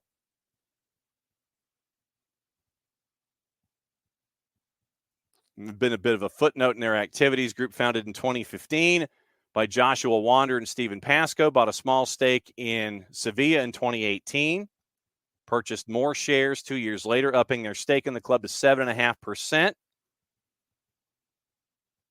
And then that was that as far as their initial football investments happened. But then 777, which, by the way, is a private company that Yosemar says, which insists does not invest other people's money, but only the wealth of its owners. They became a multi-club owner, only surpassed by City Football Group, Sevilla, Genoa, Vasco da Gama, Standard Liège, Red Star. Supposedly, we're trying to be the first ever foreign majority shareholder in Hertha BSC. And then Melbourne Victory. You should ask Bam about Melbourne Victory. Paid $6.1 million to acquire 20% of the Australian club shares, pledging to invest another 20 by 2028. But Clear Lake, remember, Bowley Clear Lake, remember that? Which has a 60% stake in Chelsea, just bought 100% of Strasbourg, has $72 billion in assets. Elliott is of similar size. 777 claims to control $6 billion in investments, but Yosemar couldn't figure out how to corroborate it. Company's accounts aren't made public. Corporate structure was released. They've taken on a lot of liabilities, committed to spending tens, hundreds of millions in player acquisitions. And now to the point where after all of the chasing, all the investing, all of the lawsuits, that they've been kicked out of their building in Miami. So they are no longer apparently a part of their $40 million building that they're in because they couldn't make a $6.8 million rent payment. So they got booted. So that's the latest with 777 when it comes to who is where and who's doing what. And 777 is still trying to chase after folks and chase after all kinds of investments and investment opportunities. But hopefully folks are looking at 777 and steering away.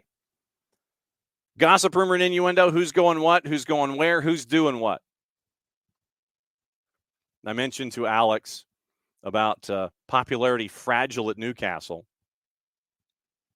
They're saying that it is a big moment for the club's CEO, Darren Eales, who must sign players to improve the first team in the last 2 weeks of the window.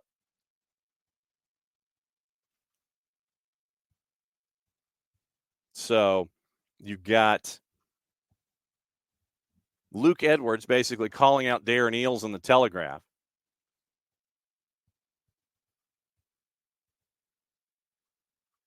Edwards says the 52-year-old has regularly made himself available for fan events, as has Chief Commercial Officer Peter Silverstone, who was at a True Faith Podcast live event last Friday. Eales did something similar on the club's preseason tour of Japan, leading an anti-Sunderland chant, much to the delight of the Newcastle fans present. Edwards admits he is not your usual character for a CEO. Made himself available for interviews with the written and broadcast media too, once in January, again in the summer. It's to be applauded when so many others in his position in English football choose to hide away from public scrutiny, although some in the fan base have criticized his failure to turn up at fan forum meetings. However, the point is this, according to Edwards. It's all well and good in doing this sort of thing when things are going well, but this has been a difficult testing summer for Newcastle. And with 2 weeks left to go in the transfer window, the pressure is on. It's a big moment for Eales and the club's new sporting director, Paul Mitchell. If managers have to win games to be considered a success, they have to sign players to improve the first team and give that manager the best chance of progress on the pitch. Insiders have been impressed with Mitchell in his first few weeks of the job. The next 2 weeks will determine how his first transfer window is perceived. The same, even if his remit is wider, is true of Eales, and the fans are getting twitchy the longer things go on without a major signing to raise the quality of Eddie Howe's first choice 11. Alex, I ask you, as our resident Newcastle fan, how would you gauge the first choice 11 right now? What needs to be fixed? What needs to be worked on with Newcastle? Luke Edwards maintains that that Newcastle have not dramatically improved the squad as things stand. They've signed a replacement for Paul Dummett in the form of free transfer arrival Lloyd Kelly, a third-choice project striker in William Osula from Sheffield United, and two backup keepers who will not, in an ideal world, play for the first team this season. Spent last 2 weeks negotiations with Crystal Palace for Mark Gahey, but have not made a breakthrough. Publicly challenged to increase their offer by Steve Parrish. First-choice target, Gahey. $65 million offer remains on the table, getting close to decision time. Newcastle will give up on Gahey if Palace does not agree to sell before the weekend. If they cannot complete a deal for their first-choice target after such a public pursuit, it makes things hard. It'll be seen as a defeat. Joe Gomez is on the list. It was discussed and briefly part of a swap that would have seen Anthony Gordon go. Liverpool's interest in Gordon has not gone away, although Newcastle, having solved their PSR concerns in June, are adamant he's not for sale in the window. Edwards posits they could sign even two players for less money, which would mean they could also address the weakness on the right side of the attack rather than just the center of the defense. Too soon to judge whether the window's been a success or not. Edwards' words. But, of course, Edwards sits there and is saying that this is a key time, the next 2 weeks. Going to be a lot of late transfer activity this summer. But failed to improve the squad, and Eales would be advised not to appear on any stages to lead a sing-song anytime soon.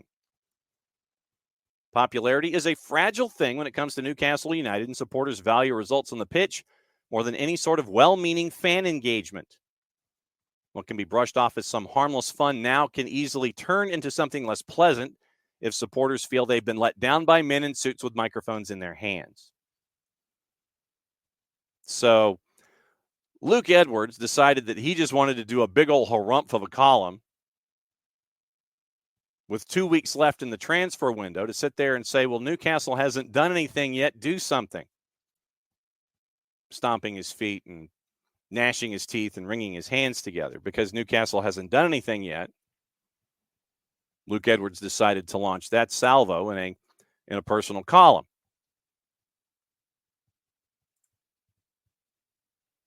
Alex says the first 11 is good enough for top 4 if everyone stays healthy. Big problem's depth. Better right wing would help, but it's manageable for now. David, in discussing 777, second in number of clubs owned or titles won. Sounds like their volume play not resulting in profits or championships. That is true. All of the pieces that 777 invested in. Hey, we've got a multi-club model. Hey, look at us. You invested a lot of other people's money, and you've gone into serious lawsuits and such. Look, when the state of Utah and Bermuda are talking to each other about 777 holdings and subsidiaries, that's a problem. And that was a while ago. But yeah, 777 now getting kicked out of their building because they didn't pay $6.8 million in rent, which was due between now and 2028. Alex says that's the thing about the self-loathing earlier, as if pressing the flesh is actively detracting from getting other work done. It's a silly take. Yeah, it is. But Luke Edwards felt compelled in the Telegraph to sit there and gnash his teeth and wring his hands and sit there and go harumph, harumph, harumph, wanting to conflate the idea of the personality of your CEO and how it affects the negotiations of life on the field with 2 weeks left in the window. So, yeah, I didn't get a harumph out of you. So you got a harumph out of Luke Edwards in the Telegraph this morning if you're a Newcastle fan. Other stuff, excuse me. Looks like Ilkay Gundogan is tired of Barcelona. And he was not in the squad for their trip to Valencia. Looks like Manchester City is back to being interested. Hey, you want to come back? Come on back. Left on a free last year. 5 goals and 9 in 36 appearances during the 23-24 campaign. Barca beaten to the title by Madrid. Barca signed Dani Olmo for more than $50 million. But Dani Olmo has not been registered with La Liga. Missed the club season opener against Valencia. So that's a problem. You sign him, but he hasn't been registered. This seems to be a recurring issue with Barcelona. Looking at options in terms of who to sell or release from their contracts in order to free up space on the wage bill for Olmo. Barcelona continues to have this issue. The club are in excess of their annual spending cap and need to raise money in order to register the Spain international with the league. Hansi Flick said we cannot change anything about that. No excuses, no complaining. It's just about the now. I made many experiences in my past, and I arrived here with this situation. I accept what I cannot change, and this is it. City may look at Gundogan. Bayern Munich have considered a deal for him. Saudi Arabian clubs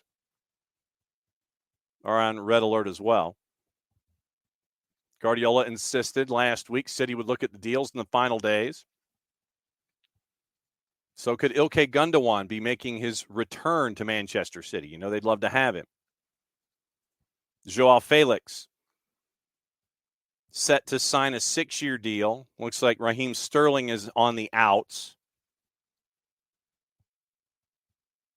So Joao Felix to Atletico Madrid. Conor Gallagher on his way in from Chelsea. Raheem Sterling continues to work his way down the pecking order.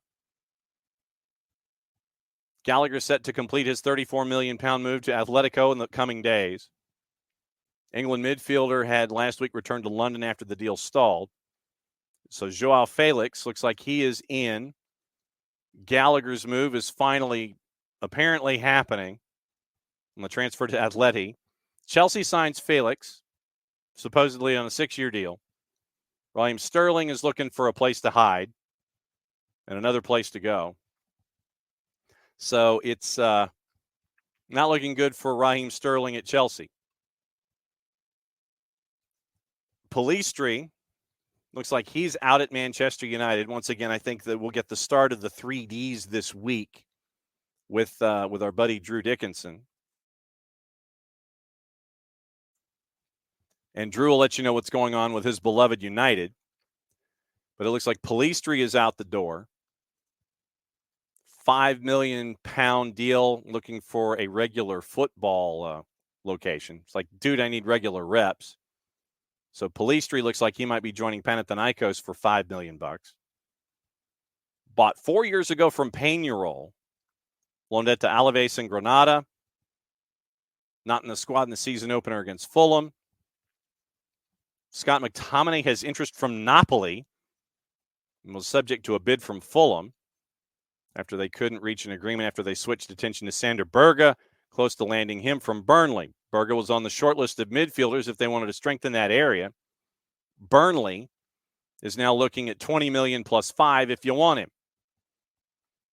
Fulham also among the clubs keeping an eye on Joe Gomez. So you have that. We mentioned teams spending money, not spending money, what have you. Apparently, according to John Percy, Gary O'Neill wants two players after Max Kilman and Pedro Neto are gone. But Wolves has brought in £94 million in their deals.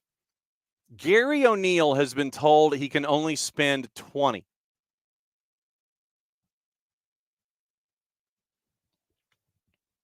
You like apples? If you're Gary O'Neill, do you like apples?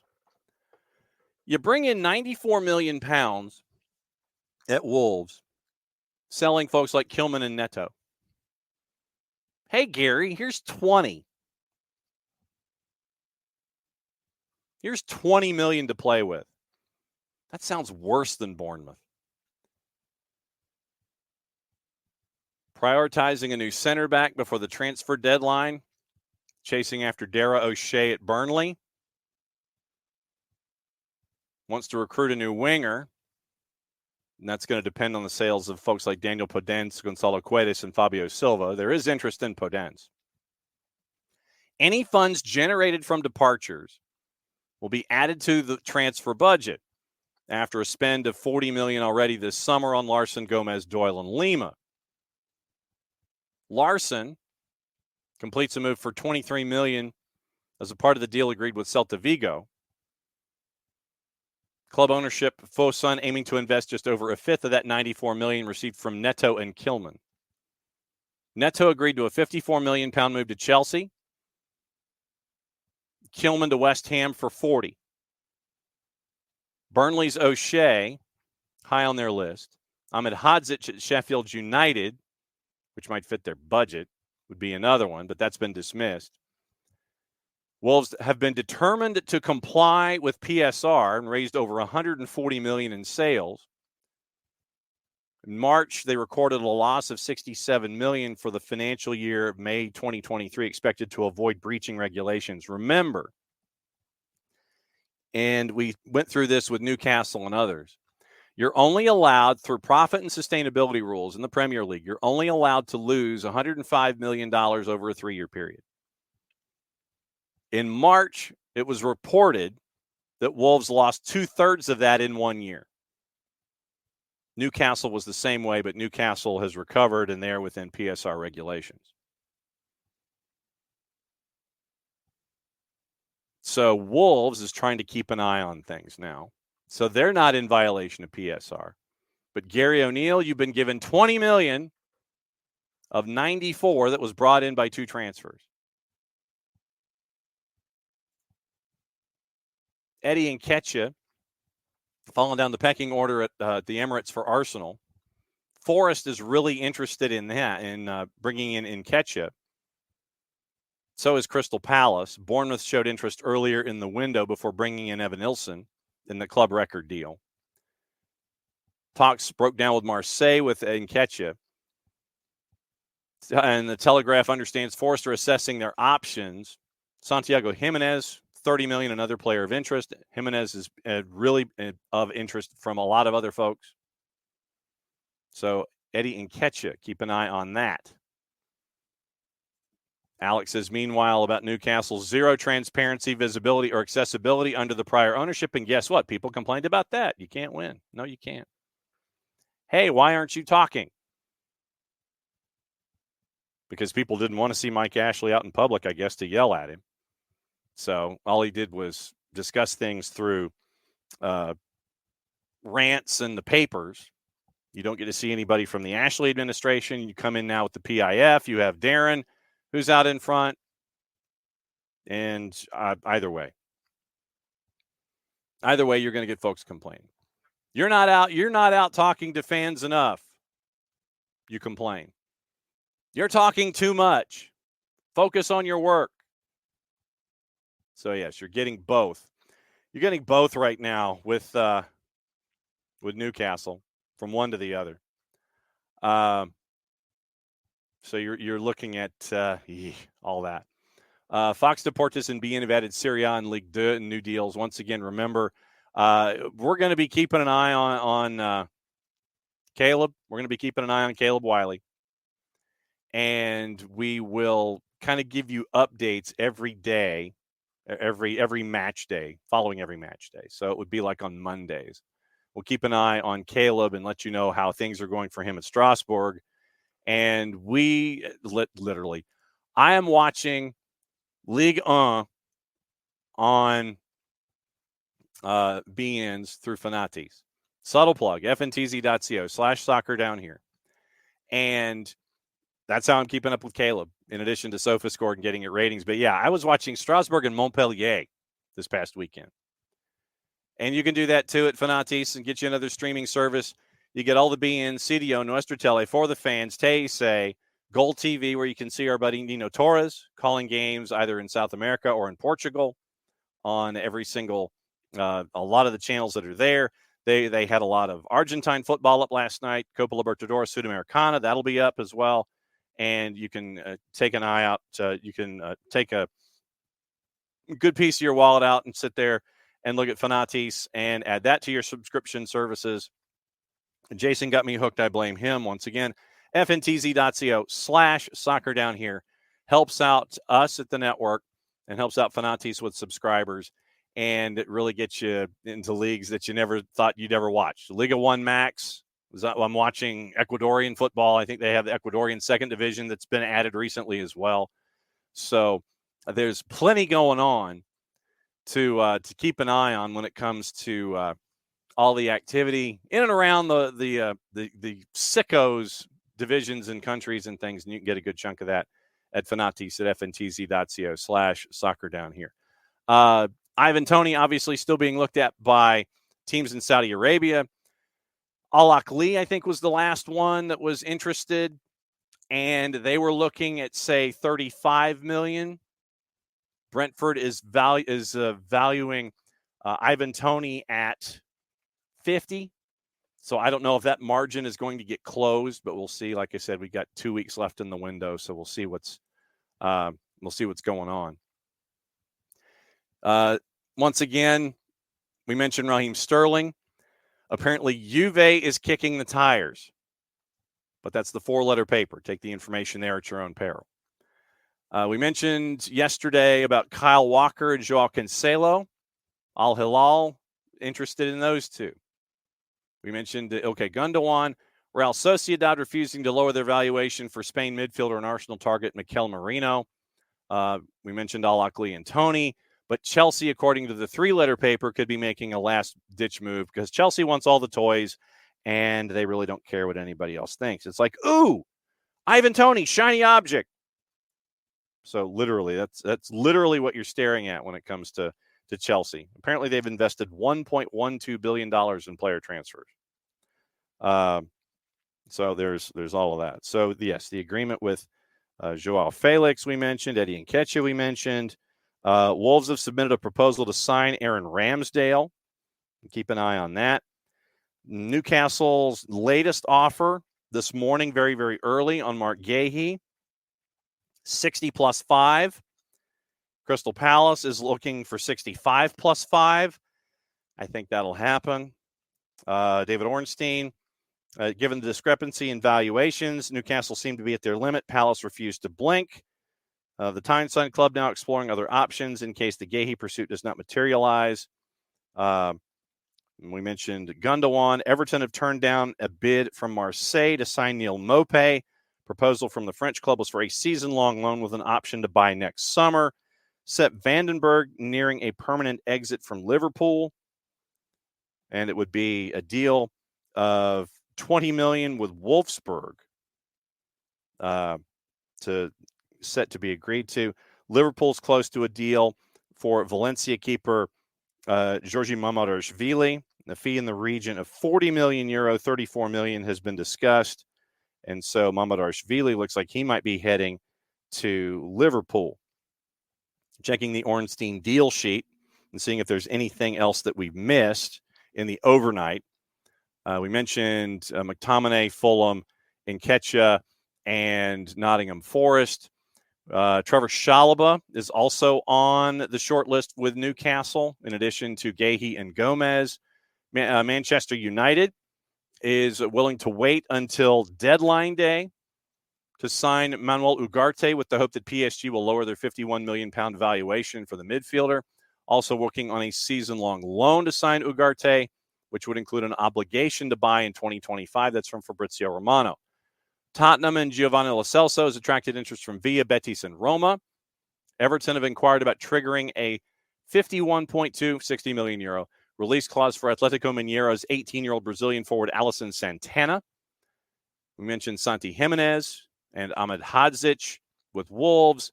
Chelsea have informed Napoli they want at least $40 million for Romelu Lukaku, €40 million. Blues set to reject the loan offer with a €30 million obligation to buy. Chelsea and England U21 defender Bashir Humphreys set to join Burnley on a loan with an obligation to buy. And Burnley's defender Vintinho has agreed to personal terms to join Botafogo. So that is the gossip, rumor, and innuendo this morning that is dancing around. We mentioned the other thing in the USL Championship involving Loudoun United. And it has to do with a possible move. And this came from Fox 45 in Baltimore.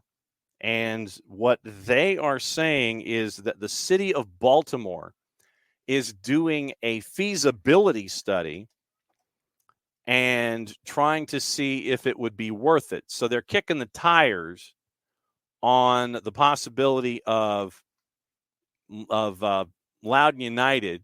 And I will read you the article because I was having to sift through wording here. So here's what was posted. And this is from WBFF TV in Baltimore. So tell me if I'm off track here with what I was thinking. The Maryland Stadium Authority is moving forward with a study to determine a location in Baltimore that could house DC United's minor league soccer team. I'm taking that to mean Loudoun United. The study will look at a Baltimore Peninsula site located northwest of Mission Boulevard. David Williams with the Taxpayer Protection Alliance says the study costs $450,000. Williams says DC United should be paying for all of this. Taxpayers should not be paying for the study or the stadium. The initial cost breakdown. $450,000. DC United pays half. Maryland Department of Commerce pays $100,000. City of Baltimore pays $100,000. So that's how the initial cost of the study is paid for. DC United pays half of it. Williams says it's a huge waste of money. Says the stadium isn't going to bring in a lot of economic activity to make up for the increase in taxes. He says it's really just shifting money from one activity to another. So the Fox affiliate in Baltimore decided to catch up with David Williams of the Taxpayers Protection Alliance and not with either DC United to get a comment or the Maryland Stadium Authority.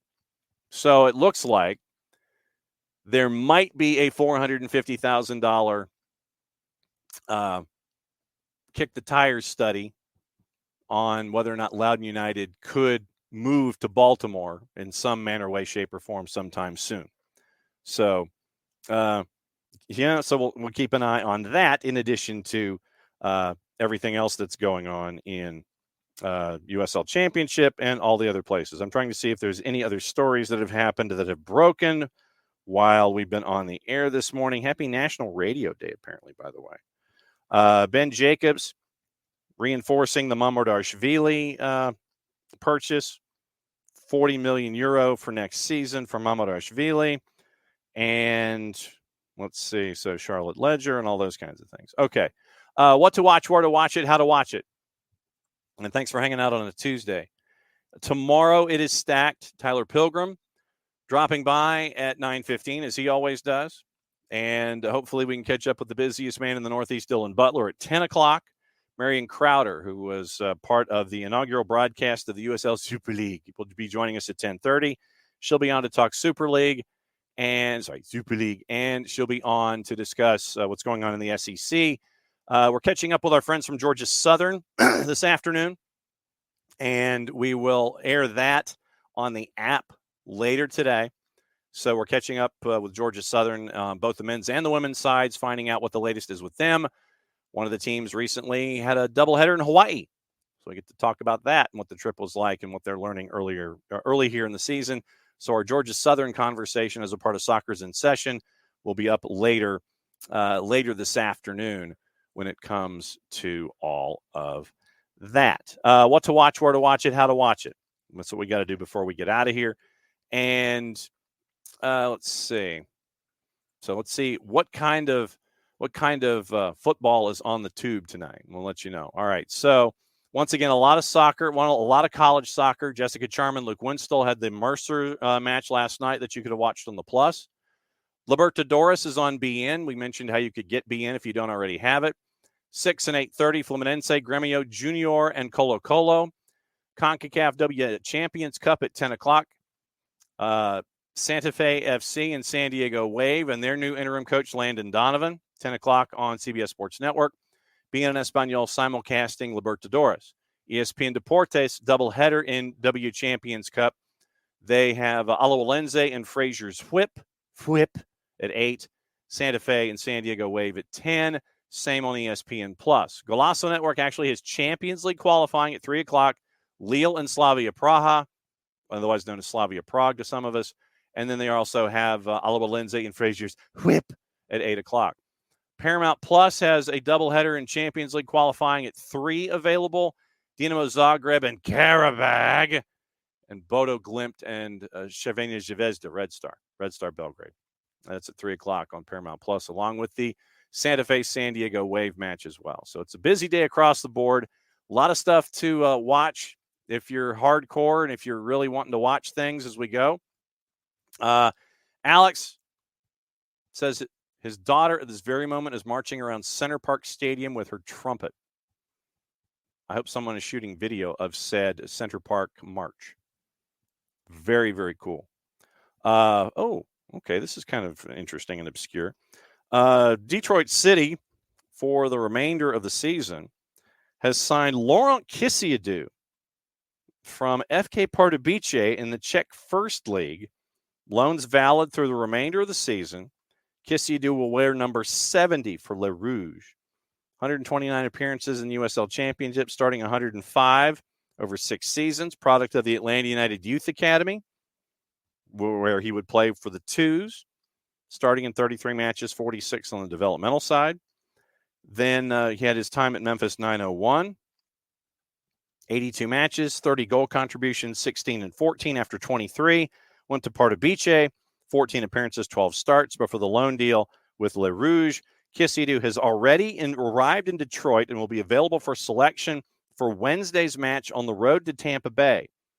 So Laurent Kisiadou on loan from FK Pardubice is going to be a part of the discussion of what Detroit City FC is going to want to do as we go forward. So Laurent Kisiadou returns to USL Championship. Very, very cool. And then the other story that I wanted to get into before we got out of here, big deal. It's a big deal. A big deal is a big deal.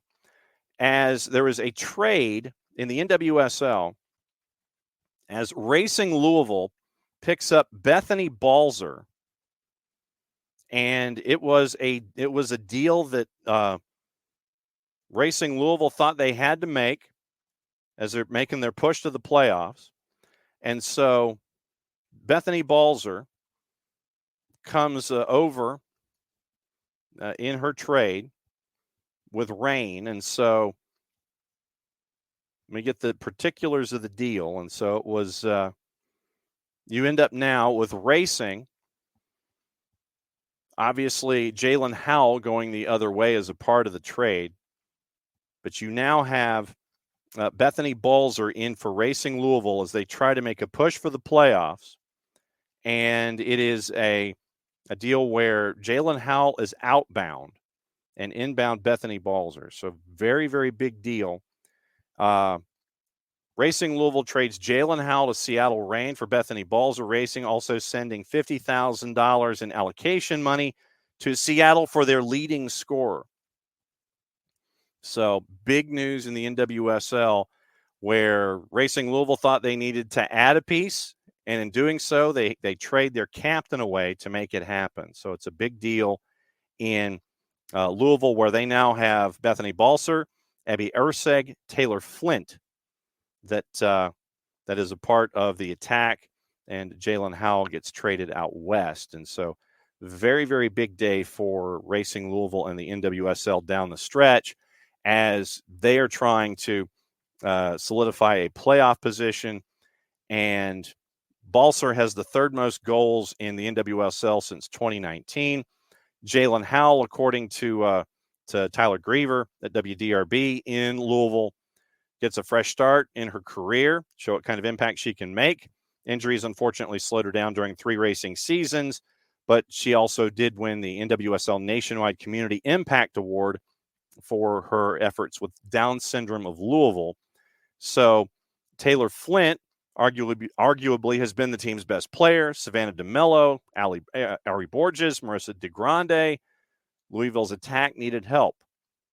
And so they're banking on Balser, who is one of the major scorers in the NWSL, to help things out. So a large deal. So a big deal that was a big deal in the NWSL. Bethany Balser goes from Reign to Racing Louisville. Jalen Howell goes from Racing Louisville to Reign to see what Racing Louisville can do in these race to the playoffs. So there you go. Okay. I went long, and I apologize for that, but we had stuff that we ended up talking about. So once again, thanks to all of you guys for hanging out with us as you always do on a Tuesday, which kind of turned into a Wall Pass Wednesday, and some PSAs and some food for thought and all that kind of stuff. So all those topics on the board. Once again, our Georgia Southern conversation will be up on the app later this afternoon. And thanks for dropping by. It'll be a busy Wednesday, busy Thursday, hour number 2, fully loaded with our buddy Nino Torres and with Anika Moreno out of Seattle. And then Friday, we get you ready for the return of a lot of MLS action. Weekend whip around. We'll see what part of the planet Jason's on. And if he's not already in the air, we can get him to talk about Atlanta United and 5-9 and Dax McCarty and getting ready to play the Killer Peas, all of that stuff. All of that stuff this week. Busy week. And then Friday night on the network, it is Atlanta United 2 hosting Orlando City B. Maddie will have the call for you on the network. Pregame show is, when is the pregame show? Pregame show is at 7. Kickoff at 7:33 on the network. So we'll see if Atlanta United 2 can string their win streak to 5 and do it at home with a match in hand as they're trying to climb into the playoff discussion in the Eastern Conference. Okay, so I keep saying that we're out, and then there's more stuff to talk about. Anyway, I'm calling it right here. Thanks, as always, for dropping by here on SDH. We'll be back at it again, packed show again for a Wall Pass Wednesday as we talk about stuff. That's the official term. And since it is the end of the show, that means that I get to do this and whistle us out. I still, for the life of me, cannot find just the music track to the end of the Gary Shandling Show. Play it safe, everybody. Thanks for dropping by. We'll be back in a little less than 22.